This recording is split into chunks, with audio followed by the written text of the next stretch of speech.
नमस्कार साथियों। हम आज बीकानेर के राठौड़ों का इतिहास पढ़ेंगे। आप सभी को दीपावली की हार्दिक शुभकामनाएं।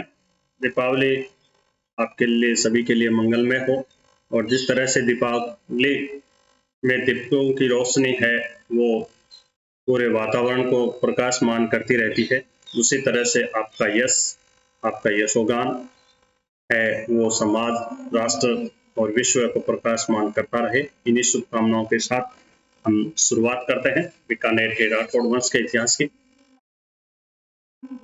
राव बीका राव बीका है वो 1465 से 1540 ईस्वी तक इसका शासन काल था।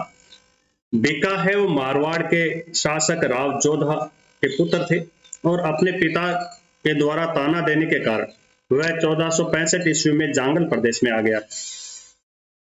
राठौड़ों का जो जोधपुर के राठौड़ों का इतिहास हमने पढ़ा तो उस समय हमने पढ़ा था कि एक दिन दरबार में बैठे थे, सभी दरबार लगा हुआ था, तो राव बीका है वो अपने किसी सामंत से, अपने किसी सरदार से बातचीत कर रहे थे, तो राव जोधा ने ताना मार दिया था कि क्या कोई नया साम्राज्य करने की बात कर रहे हो, स्थापित करने की बात सोच रहे हो या कर रहे हो। तब राव बीका ने उसको बिल्कुल हृदय से लिया कि पिताश्री ऐसे कैसे ताना मार रहे हैं, तो मुझे भी कोई नया है साम्राज्य स्थापित करना ही चाहिए। और तभी से राव बीका है वो जांगल प्रदेश में आ गए थे। बीकानेर और उसका आसपास का क्षेत्र है वो उसको प्राचीन काल में, आप सभी को ध्यान है, जांगल देश के नाम से इन्हें जाना जाता था, जिसकी राजधानी सपादलक्ष थी, जिसे वर्तमान में नागौर कहा जाता है। ये हमने राजस्थान एक परिचय के तहत जब हम शुरुआत कर रहे थे तब हमने पढ़ा था।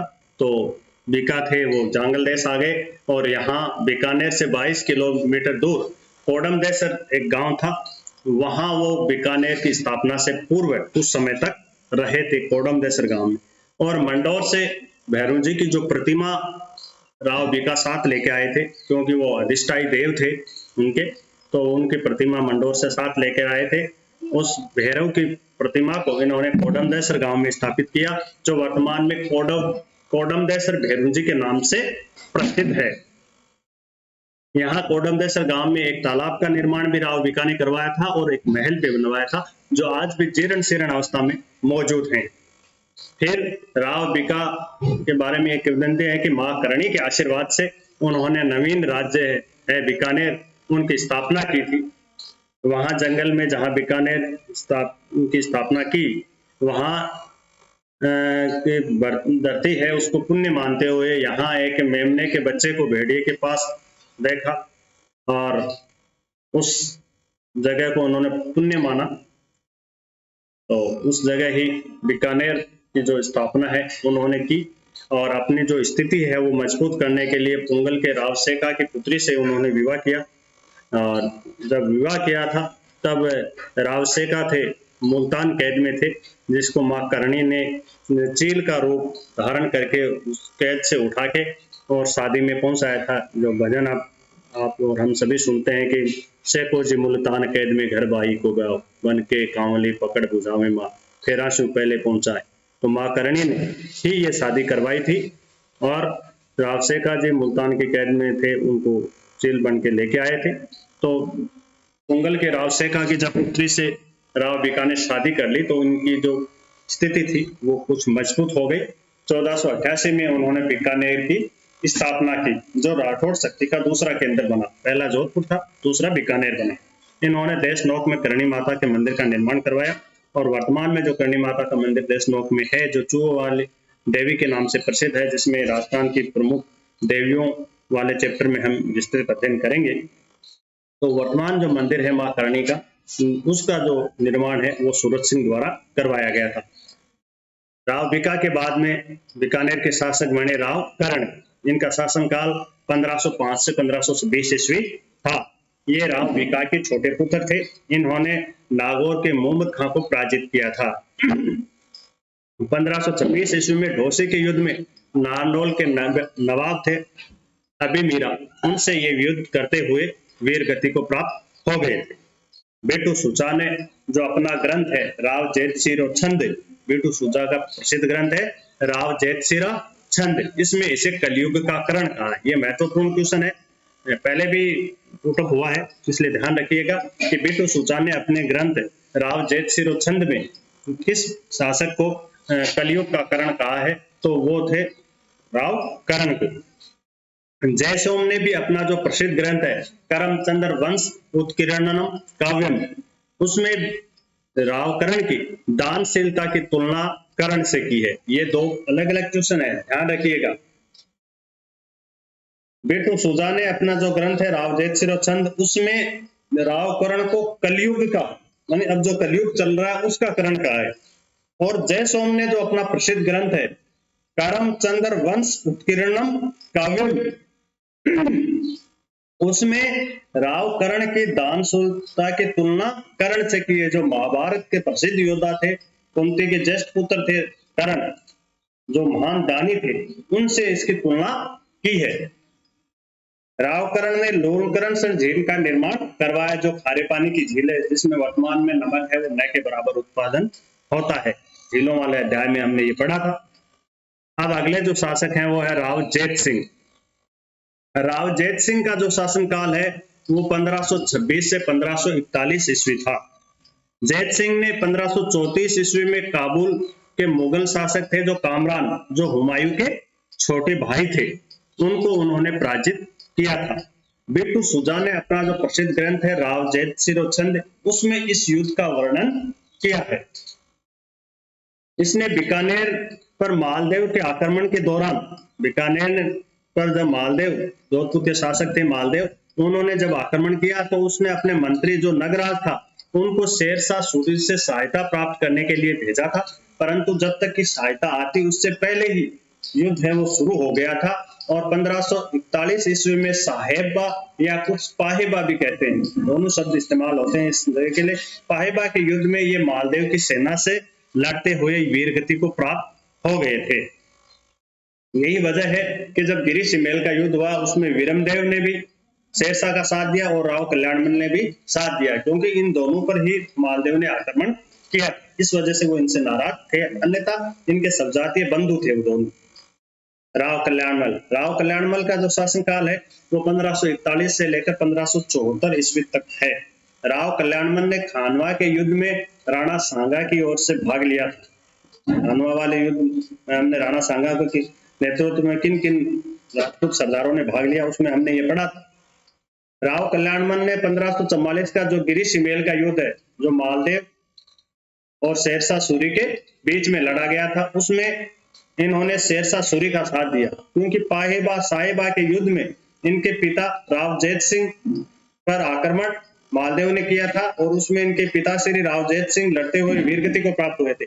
इसलिए ये मालदेव से नाराज थे और उनसे बदला लेना चाहते थे, इसलिए इन्होंने शेरशाह सूरी का गिरी शिमेल के युद्ध में साथ दिया था। बटनेर के किले पर इन्होंने अधिकार किया।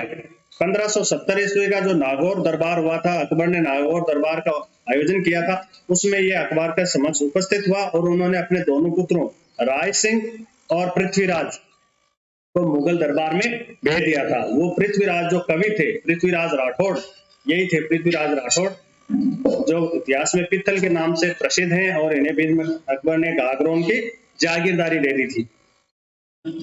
राव कल्याणमल ने जो है वो मुगल अधीनता स्वीकार करने वाला पहला राठौड़ शासक था। उसके बाद में मोटा राजा उदय सिंह ने भी अधीनता स्वीकार कर ली थी, लेकिन पहला शासक जो था राठौड़ वंश की जहां बात करें तो वो था कल्याणमल, बीकानेर के शासक। और जोधपुर के राठौड़ शासक की बात करें तो वो था मोटा राजा उदय सिंह, लेकिन ऑल ओवर राठौड़ों की बात करें तो वो थे कल्याणमल। अगले जो शासक बीकानेर के थे वो महाराजा राय सिंह थे। महाराजा राय सिंह का जो शासनकाल था वो 1574 से 1612 ईस्वी था। राय सिंह है वो 1570 में अकबर की सेवा में उपस्थित हुआ था। नागौर में अकबर ने उसे अपनी सेवा में ले लिया था और इन्हें जोधपुर का प्रशासक नियुक्त किया था, क्योंकि जोधपुर है वो खालसा था, उस समय केंद्र के अधीन था, तो उसका प्रशासन है वो राय सिंह को नियुक्त किया। यह महत्वपूर्ण क्वेश्चन है, ध्यान रखिएगा कि राय सिंह के बारे में कौन सा कथन सही है, या राय सिंह को जोधपुर का प्रशासक नियुक्त किया गया था या जोधपुर का प्रशासक किसे नियुक्त किया गया था, तो वो थे राय सिंह। 1574 ईस्वी में अकबर ने इसे महाराजा धीराज की उपाधि देकर बीकानेर का शासक बना दिया था। महाराजा अधिराज की उपाधि इन्हें अकबर ने दी और इसे बीकानेर का शासक बना दिया। बीकानेर के शासक बनाने के बाद में उन्होंने बीकानेर में जूनागढ़ दुर्ग का निर्माण है, वो बुरहानपुर से अपने मंत्री थे करमचंद, उनको आदेश देके और 1587 से 1594 ईस्वी के बीच में करवाया। उस समय राय सिंह स्वयं बुरहानपुर थे और उन्होंने अपने मंत्री करमचंद को आदेश दिया था और उन्होंने 1587 से 94 ईस्वी में इसका निर्माण करवाया। किले के जो दरवाजा है जूनागढ़ दुर्ग का, उस पर जयमल राठौड़ और पता सिसोदिया की पाषाण मूर्तियां लगाई हुई हैं। राय सिंह ने अपनी पुत्री का विवाह है वो जहांगीर के साथ किया। राय सिंह महोत्सव नामक एक ऐतिहासिक ग्रंथ इन्होंने लिखा और ज्योतिष रत्नमाला नामक ग्रंथ लिखा। ज्योतिष रत्नमाला नामक ग्रंथ पर इन्होंने बाल बोधिनी नामक से टीका लिखी थी। मुंशी देवी प्रसाद ने इन्हें राजपूताने के करण की संज्ञा दी है। ये लो महत्वपूर्ण क्वेश्चन है। 3 क्वेश्चन हो गए कि मुंशी देवी प्रसाद ने राजपूताने के करण की संज्ञा किसे दी है। तो मुंशी देवी प्रसाद ने राजपूताने के करण की संज्ञा है वो राय सिंह को दी है।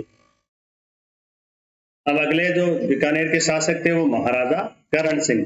महाराजा करण सिंह का शासनकाल है 1631 से 1669 ईस्वी में है। करण सिंह मुगल सम्राट शाहजहां के दक्षिण अभियानों में इन्होंने महत्वपूर्ण भूमिका निभाई थी और जाखनिया गांव भी कहते हैं, जाखनिया गांव का सीमा विवाद जिसमें हमने पढ़ा इतिहास में मतीरे की राड़ जो अमर सिंह और इनके बीच में हुई थी, करण सिंह के बीच में। प्रारंभ में है वो करण सिंह है पराजित हुआ, लेकिन अंतिम रूप से उस युद्ध में विजय है वो करण सिंह की हुई थी। वो मतीरे की राड़ के नाम से जो 1644 में युद्ध हुआ था, मतीरे की राड़ के नाम से जाना जाता है। वो युद्ध महाराजा करण सिंह और नागौर के शासक अमर सिंह के बीच में हुआ था। मतीरे को लेकर बेल थी, वो नागौर की सीमा में, मतीरा है वो बेल है आगे लग गया बीकानेर की सीमा में। तो इस वजह से इन दोनों के बीच में राड़ हुई, झगड़ा हुआ, युद्ध हुआ। मतीरे की राड़ के नाम से प्रसिद्ध है वो इतिहास में 1644 में हुआ। प्रारंभ में महाराजा करण सिंह बीकानेर की पराजय हुई, लेकिन अंतिम रूप से इनकी विजय हुई। मुगल उत्तराधिकारी युद्ध के समय ये बीकानेर चले गए थे और जब इन्होंने देखा कि मुगल उत्तराधिकारी के युद्ध में औरंगजेब का पलड़ा भारी है, तो इन्होंने अपने दोनों पुत्र पदम सिंह और केसर सिंह को औरंगजेब की सहायता भेज दिया। औरंगजेब जब शासक बना तो उसकी सेवा में ये चला गया था। चिंतामणि भट्ट के ग्रंथ सुख सप्तशती में करण सिंह को जांगलदर बादशाह कहा गया है।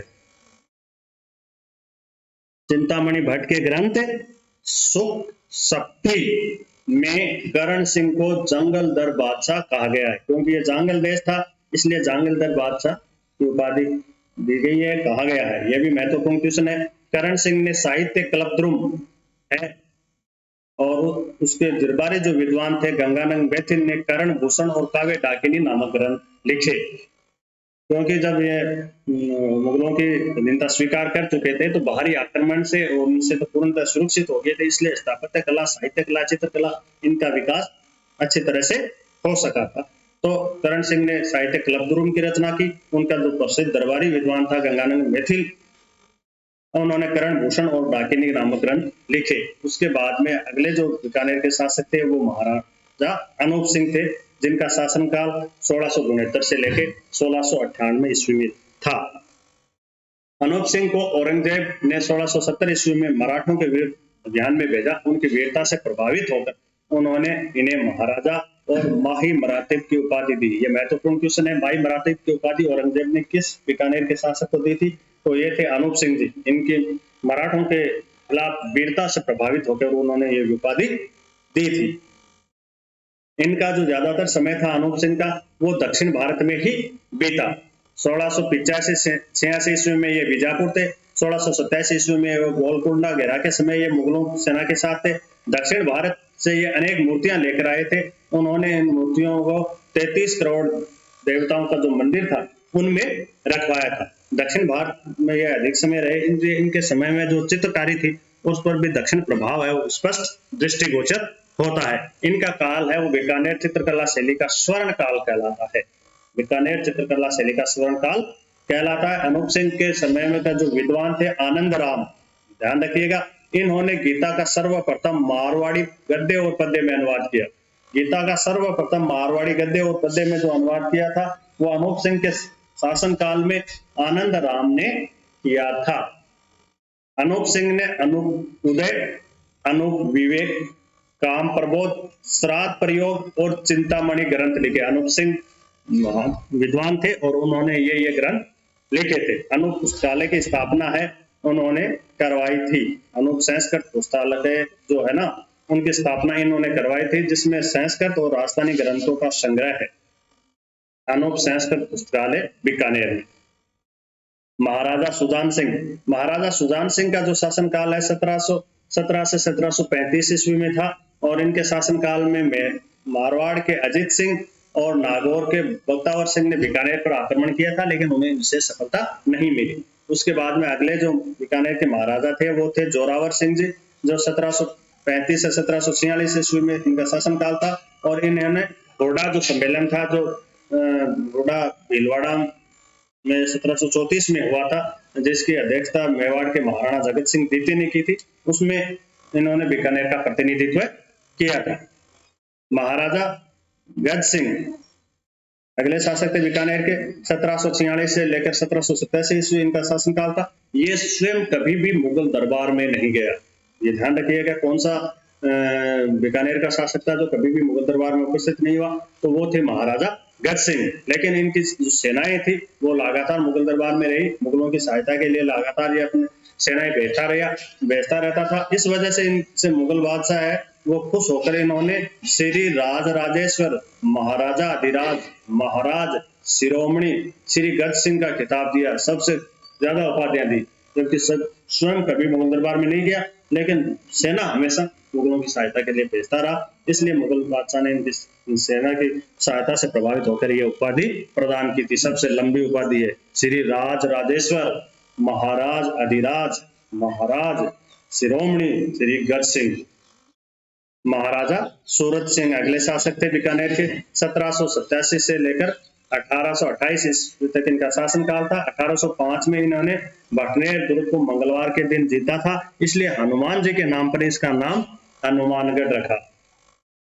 21 मार्च 1888 को इन्होंने ईस्ट इंडिया कंपनी से सहायक संधि कर ली थी। बीकानेर के महाराजा सूरत सिंह ने ईस्ट इंडिया कंपनी से 21 मार्च 1818 को सहायक संधि कर ली। वर्तमान में जो करणी माता का जो मंदिर हम वर्तमान जो स्वरूप में देख रहे हैं वो महाराजा सूरत सिंह द्वारा बनाया गया था और महाराजा सूरत सिंह ने ही सूरतगढ़ है वो बसाया था। अगले जो महाराजा बीकानेर के थे वो थे महाराजा रतन सिंह। इनका काल है 1828 से 1851 था। रतन सिंह ने गया में राजपूत शासकों को जो उनकी कन्याओं को न मारने की शपथ दिलाई थी। ये महत्वपूर्ण क्वेश्चन है, क्योंकि राजपूत शासकों में उस समय कन्यावध की जो प्रथा थी वो प्रचलित थी, और कन्यावध की प्रथा प्रचलित इसलिए हुई कि कन्याओं की शादी में दान वगैरह देना खर्चा वगैरह अधिक लगता था। इस वजह से इन कन्याओं की हत्या है वो की जाने लग गई थी। तो महाराजा रतन सिंह थे, उन्होंने गया में राजपूत जो शासक हैं उनको इस बात की शपथ दिलाई कि आप यह शपथ लीजिए कि आप अपनी कन्याओं का वध नहीं करेंगे, क्योंकि कन्याएं हैं वो जन्मते ही उनको मार दिया जाता था। तो ये महत्वपूर्ण क्वेश्चन है। 1840 ईस्वी में बीकानेर रियासत में कन्याओं को न मारने की आण भी जारी की गई। ये भी महाराजा रतन सिंह ने की थी आण, शपथ कि हम कन्याओं का वध अभी नहीं करेंगे। 1844 में आंग्ल अफगान जो प्रथम और द्वितीय युद्ध हुआ उसमें और आंग्ल सिख युद्ध में इन्होंने अंग्रेजों की सहायता की थी, परंतु अंग्रेजों के दबाव के बावजूद भी ये ब्रिटिश विरोध और जनप्रिय जवाहर जी जो थे, डोंगजी जवाहर जी, इसमें जवाहर सिंह जी को इन्होंने अंग्रेजों को सुपुर्द नहीं किया। इसकी प्रशंसा अनेक कवियों ने की है।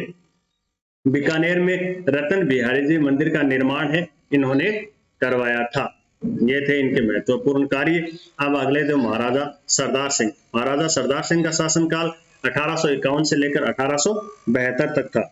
तो राजस्थान के ये एकमात्र शासक थे जिन्होंने 1857 की क्रांति को दबाने के लिए अंग्रेजों की सहायता के लिए स्वयं राज की सेना लेके ये पंजाब और हरियाणा गए। ये महत्वपूर्ण क्वेश्चन है, पहले भी पूछा गया है।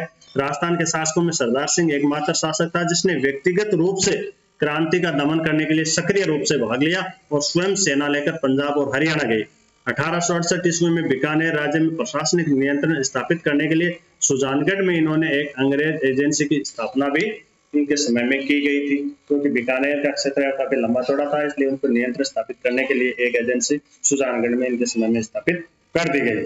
फिर अगले महाराजा थे डोंगर सिंह। इनका शासनकाल 1872 से 1887 ईस्वी था। 1878 ईस्वी में अंग्रेजों की सहायता के लिए काबुल में इन्होंने 800 ऊंट भेजे थे। इनके समय में जो बीकानेरी भुजिया की शुरुआत हुई, आज जो बीकानेरी भुजिया जो प्रसिद्धि पा रहा है, जो प्रसिद्ध है भुजिया, वो बीकानेरी जो भुजिया है वो इनके शासनकाल में, महाराजा डोंगर सिंह के शासनकाल में इसके निर्माण की बनाने की प्रक्रिया है वो शुरू हुई थी। और इन्होंने 800 ऊंट थे वो काबुल में अंग्रेजों की सहायता 1878 ईस्वी में भेजे थे। महाराजा गंगा सिंह अनुदारवादी शासक थे एक तरह से देखें तो, और हमेशा अंग्रेजों के सहयोगी रहे। लेकिन इन जो बीकानेर के जो वर्तमान देन है वो भी महाराजा गंगा सिंह की कही जाएगी, चाहे स्थापत्य कला हो चाहे अन्य निर्माण कार्य हो। महाराजा गंगा सिंह एक प्रतिक्रियावादी और निरंकुश शासक था। अंग्रेजों का यह हमेशा भक्त रहा। चीन के बॉक्सर विद्रोह को दबाने के लिए इन्होंने गंगा रसाला है वो लेकर ये स्वयं चीन गया था, गंगा रिसाला लेकर चीन गया था, जिसके परिणाम स्वरूप चीन युद्ध मेडल इनको प्रदान किया गया था। 1913 ईस्वी में बीकानेर में नाममात्र के अधिकारों देते हुए इन्होंने प्रजा प्रतिनिधि सभा की स्थापना की। प्रजा प्रतिनिधि सभा की स्थापना, कुछ नाममात्र के अधिकार देते ताकि अंग्रेज और जहाँ भी ये दरबारों में जहाँ जाए तो वो ये नहीं कहेंगे आपके तो यहाँ लोकतंत्र के संबंध में कुछ हो ही नहीं रहा है, इसलिए उनको थोड़े बहुत नाममात्र के अधिकार दे दिए। प्रथम विश्व युद्ध में अंग्रेजों की सहायता के लिए गंगाराम रिसाला लेकर ये स्वयं गया था। प्रथम विश्व युद्ध के बाद में जो वर्साया की शांति संधि हुई, वर्साया का जो सम्मेलन हुआ, इसमें उन्होंने देशी राज्यों के प्रतिनिधि के रूप में भाग लिया था और राष्ट्रमंडल सम्मेलन में भी इन्होंने देशी राज्य के प्रतिनिधि के रूप में भाग लिया था। ये महत्वपूर्ण क्वेश्चन है, ध्यान रखिएगा। उनके प्रयत्नों से 1921 में नरेंद्र मंडल की स्थापना हुई। नरेंद्र मंडल में भारत के जो देशी रियासत है उनके शासक हैं, उनसे विचार विमर्श कर सके, उनके विचार जान सके, उनके लिए ये नरेंद्र मंडल की स्थापना 1921 में की गई थी। उसमें भी महाराजा गंगा सिंह का विशेष योगदान था। उनके प्रयासों से इस नरेंद्र मंडल की स्थापना हुई थी। 1921 से 25 ईस्वी के मध्य वह नरेंद्र जो मंडल था उसका अध्यक्ष भी रहा। गंगा सिंह ने बटलर समिति 1927 ईस्वी के समक्ष ये मांग की थी।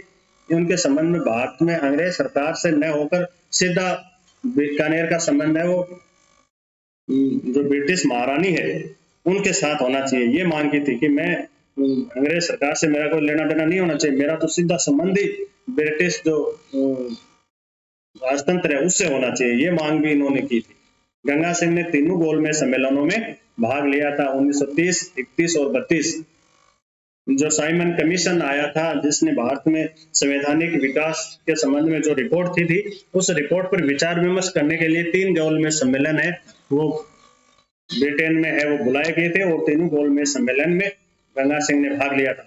बीकानेर एक दिग्दर्शन नामक पैम्पलेट उसकी दमनकारी नीति की आलोचना करने पर सार्वजनिक सुरक्षा कानून इन्होंने लागू कर दिया था और उसके तहत स्वामी गोपाल दास, चंदनमल बैड, सत्यनारायण सराफ, खूबचंद सराफ को बीकानेर षड्यंत्र केस में इन्होंने गिरफ्तार कर लिया था, क्योंकि ये बिल्कुल अनुदारवादी थे। लोकतांत्रिक भावना अपनी जनता में बिल्कुल नहीं पनपना जाना चाहते थे और बीकानेर दिग्दर्शन के माध्यम से जब ये बहुत लंबा चौड़ा गोलमेज सम्मेलन में भाषण दे रहे थे, अपनी उपलब्धियों का बखान कर रहे थे, उस समय बीकानेर दिग्दर्शन पत्रिका यहाँ के बीकानेर के प्रजामंडल कार्यकर्ताओं ने जो बीकानेर के वास्तविक जो चिट्ठा इसमें लिखा था वो वहां बांट दी गई थी गोलमेज सम्मेलन में। और जब ये बड़े बड़ी बातें कह रहे थे गंगा सिंह जी भाषण में, उस समय वो प्रति है वो बीकानेर सम्मेलन के एक प्रतिनिधि ने उनको भेंट कर दी थी। तो वो जब देखते ही ये आग बबूला हो गए थे और गोलमेज सम्मेलन बीच में छोड़ के है वो यहाँ बीकानेर लौट आए थे और फिर इन्होंने सार्वजनिक सुरक्षा कानून है वो बनाया और उसके तहत समस्त जो क्रांतिकारी की जो गतिविधियां उनको उन्होंने कुचलने का प्रयास किया। यही वजह थी कि बीकानेर प्रजामंडल की जो एक शाखा है उसकी स्थापना कोलकाता में हुई थी, क्योंकि कोलकाता में रह रहे थे रघुवर दयाल वगैरह, इसलिए यहाँ तो इन्होंने पूरी तरह से वो कुचलने का प्रयास किया। तब बीकानेर प्रजामंडल की स्थापना कोलकाता में हुई थी, उसको बीकानेर मतलब प्रजामंडल आंदोलन का अध्ययन करेंगे, उसमें पढ़ेंगे विस्तृत रूप से। तो इस तरह से बीकानेर षड्यंत्र केस में इन्होंने उनको कुचलने का प्रयास किया, गिरफ्तार कर लिया। रघुवर दयाल गोयल ने 22 जुलाई 1942 को बीकानेर प्रजा परिषद की स्थापना की, जिसका उद्देश्य यह था कि महाराजा के नेतृत्व में बीकानेर में उत्तरदायी शासन की स्थापना की जाए। परंतु महाराजा कहाँ के मानने वाले थे, बिल्कुल अनुदारवादी थे, बिल्कुल निरंकुश शासक थे, लोकतंत्र की किसी प्रकार की कोई गतिविधि वो पनपने ही नहीं देना चाहते थे। इस वजह से उन्होंने इस बात को स्वीकार नहीं किया कि नो, मेरे नेतृत्व में भी उत्तरदायी शासन की स्थापना आप नहीं कर सकते। और महाराजा को यह नागवार गुजरा, उसने रघुवर दयाल गोयल को राज्य से निष्कासित कर दिया। महाराजा गंगा सिंह की जो एक महत्वपूर्ण देन जो है वो ये कही जा सकती है कि उन्होंने 1927 में पंजाब से जो गंग नहर लाकर गंगानगर बसाया और इस क्षेत्र को सिंचित कर दिया, और गंग नहर ही है वो इंदिरा गांधी नहर की आधारशिला बनी। उनके विचार का सूत्रपात उसी से हुआ।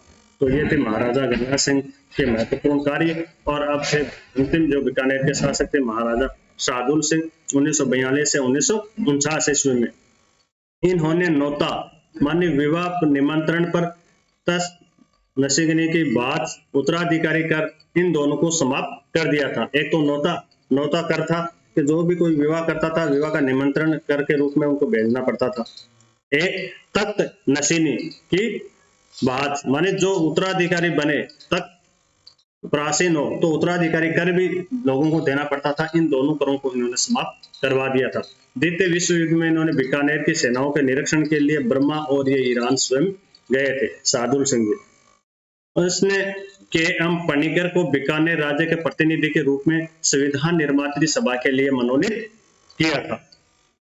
राजस्थानी शासकों में शार्दुल सिंह ने सर्वप्रथम भारतीय संघ अधिनियम पत्र पर हस्ताक्षर किए। ये इनकी महत्वपूर्ण सोच थी, शानदार सोच थी। इन्होंने सबसे पहले बीकानेर को भारतीय संघ के अधिनियम पत्र पर हस्ताक्षर किए और अन्य शासकों को भी इस बात के लिए प्रेरित किया कि हमें भारतीय संघ में सम्मिलित होना चाहिए। महत्वपूर्ण देन थी।